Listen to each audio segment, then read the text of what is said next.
going, Lord, you know what? If you don't kill me and smite me, I will feed the homeless. And I will kiss every baby that I see. And I will give all the money to the poor. And all that stuff has nothing to do with David. He says the only reason that you will show me mercy is because of your loving kindness. I have nothing to do with it. I can't come with a song and dance. I can't woo you. I can't sweet talk you. It's all about what's in you. It is not what's in me. So now you see, mercy has nothing really to do with us. Mercy is given to us when we really don't deserve it. It means that you have been caught red-handed and deserve the punishment. But for whatever reason, something in God makes him say, I will have mercy on you. Mercy holds God back.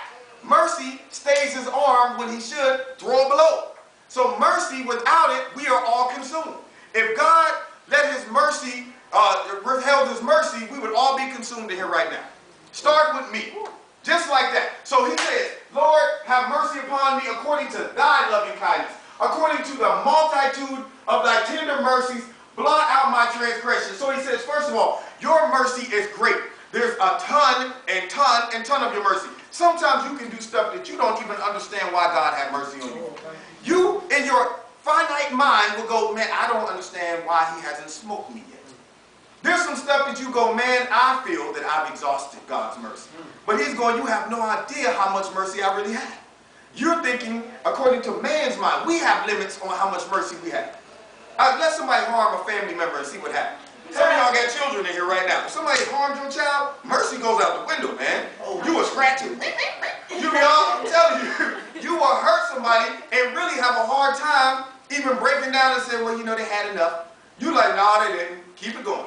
You know? So God sits back and says, even though you were caught red-handed, I will have mercy. And David recognizes this, and he says, according to thy tender mercies, and look what he says, blot out my transgressions, meaning, Lord, just cover them. Don't even look at them. There's so many of them, I need you to just cover them and blot them out to where they're no longer visible. So he says, blot out my transgressions. Now understand what a transgression is.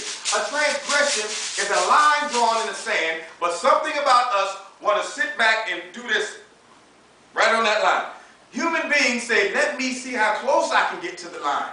And what happens is, when you get that close to the line, it's a matter of time before you go, well, I'm already over with 1 foot. Might as well go on over with 2. Yeah, we will justify some mess. Once you sit back and say, well, I didn't thought about it, might as well do it. Yeah, or you say, I did it once, might as well keep doing it. All kinds of stuff make us continue transgressing. God says, okay, here's the limit. Don't go beyond this. And transgression means you, for some reason, end up over that line. Looking back like, how did I get here? Well, you know how you got there. We like to push it. Something in us will justify getting close enough to the situation to where we get caught up in it and then act like we were overtaken in sin. But really, we worked ourselves. We really worked hard to get there. We just lied to ourselves saying, I ain't going to do it. I just want to see it. I ain't going to go there. I just want to be like close by. I just want to. And we keep doing that until we get caught up and then we go, I don't know what happened. I thought I was. And so he says, blot out my transgressions. Look at this. Wash me thoroughly. From what? My iniquity. So now David is really starting to tug at the heart of God. He said, listen, I got some ground-in, built-in sin. Iniquity is stuff you didn't even, you were not aware of that was inside of you. Iniquity is that built-in stuff that only comes out in the right conditions. You don't know what you're really capable of until you're placed in certain conditions. There's stuff in all of us that if God didn't keep us from it, if he was to expose us and put us in a certain situation, you would scratch your head and go, I never thought I would do that. I never thought this was in my heart. I never knew this was deep down on the inside. Iniquity is passed down from blood to blood to blood. Trust me, I teach kids. I would get a child in my, you know what, Miss Ellerbe, and you ain't going to be telling me, and I'm going to tell you something. And you and I go, you know what, get your mom on the phone. She get on the phone. What she do? You know what? She ain't going to be telling you, you know, and I'm going, I wonder if she acts like that.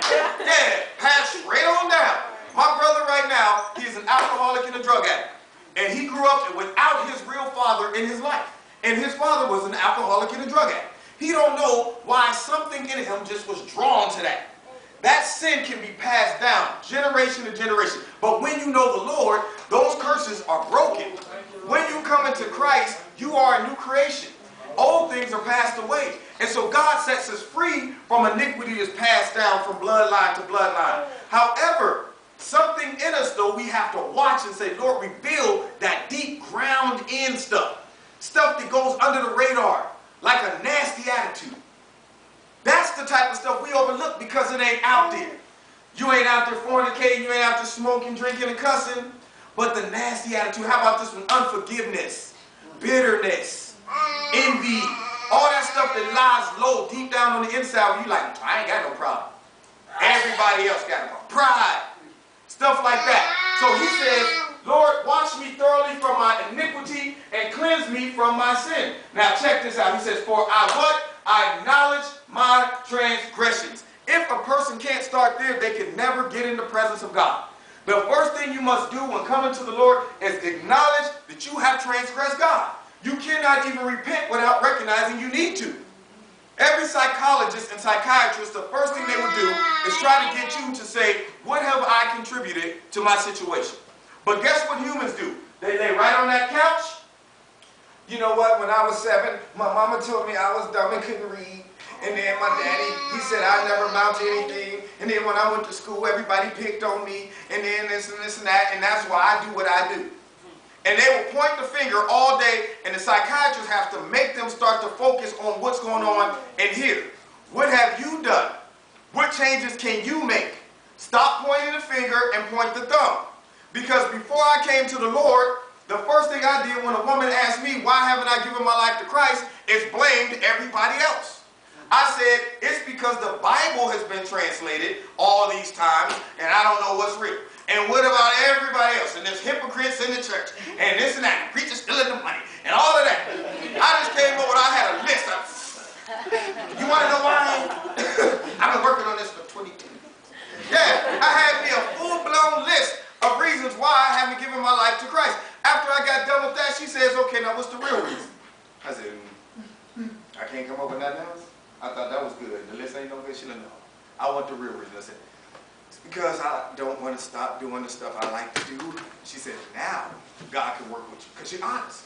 Prior to that, I was lying to myself, saying it's everybody else's fault why I haven't given my life to Christ. And so David says, first thing I have to do is acknowledge my transgressions, and look what he says, and my sin is ever before me. Now people, I cannot stress this enough, I'm now 30-something years old. Somebody cracked me up today whining because they just hit 30. Oh, I remember those days. And when I hit 30, man, I thought it was all... You know what's funny? The age I am now, I remember my dad was that age, and I was going, he is old. That brother is about 1 foot in the grave. You know? I mean, I really thought this man was on his way out at 38, man. I'm like, this guy's old. I tried to race him when he was that age, and he smoked me. Because I didn't realize... I'm about 11, 10. I'm like, Dad, you old, I'll smoke you. Like, you think so? Now that I'm 38, I'm like, if I had a kid that age, I'm like, well, I'd smoke him. I'm still in good shape for 38. So you don't realize it, you know, that, hey, I'm still young. But I see how time waits for no man. Now my dad's 72. And I'm going, I remember he was 38. You know what I mean? And so now I'm looking at that 72 like, he's really old now. But there's going to be a day where I'm like, I'm 72. Anyway, so the point that I'm trying to make is this.